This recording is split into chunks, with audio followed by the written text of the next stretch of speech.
কেষ্টর হাতে রসগোল্লার হাড়ি। দশমীতে শুভ বিজয়া বোলপুরে। দুর্গোৎসব মানে আনন্দ মিলন আর মিষ্টিমুখ। সেই আনন্দকে আরও এক ধাপ বাড়িয়ে তুললেন অনুব্রত মণ্ডল ওরফে কেষ্ট।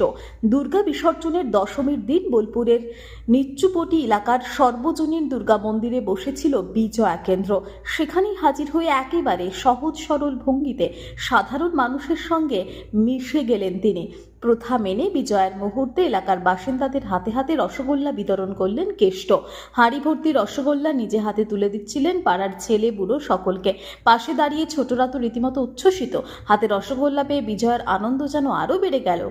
এদিনের পরিবেশ ছিল খোল করতাল আর ঢাকের আওয়াজে মুখরিত। মহিলাদের ঠাকুর প্রণাম, পুরুষদের কোলাকুলি, সব মিলিয়ে যেন পাড়ায় পাড়ায় মিলন মেলার আবহ। বিজয়ার শুভেচ্ছা বিনিময়ের পাশাপাশি কেষ্ট হাসি মুখে সকলকে আশীর্বাদ ও শুভেচ্ছা জানান। স্থানীয় বাসিন্দারা বলেন, প্রতিবারের মতো এবারও কেষ্টদা নিজে এসে আমাদের হাতে রসগোল্লা দিলেন। এটাই আমাদের পুজোর আসল আনন্দ। নেতা হয়েও তিনি আমাদের মতো একজন মানুষ। একজন প্রবীণ বলেন, দশমীতে মিষ্টিমুখ ছাড়া তো বিজয়া পূর্ণ হয় না। কেষ্টদা নিজে এভাবে পাশে দাঁড়ান, আলাদাই আনন্দ পায়। শুভ বিজয়ার এই প্রথাকে কেন্দ্র করে এদিন বোলপুরের নিচ্চুপটি এলাকায় ভিড় জমেছিল স্থানীয় মানুষ থেকে দূর দূরান্তের দর্শনার্থীদের। বিজয়া মিলন মেলায় যেন একাত্ম হয়ে গেল গোটা পাড়া।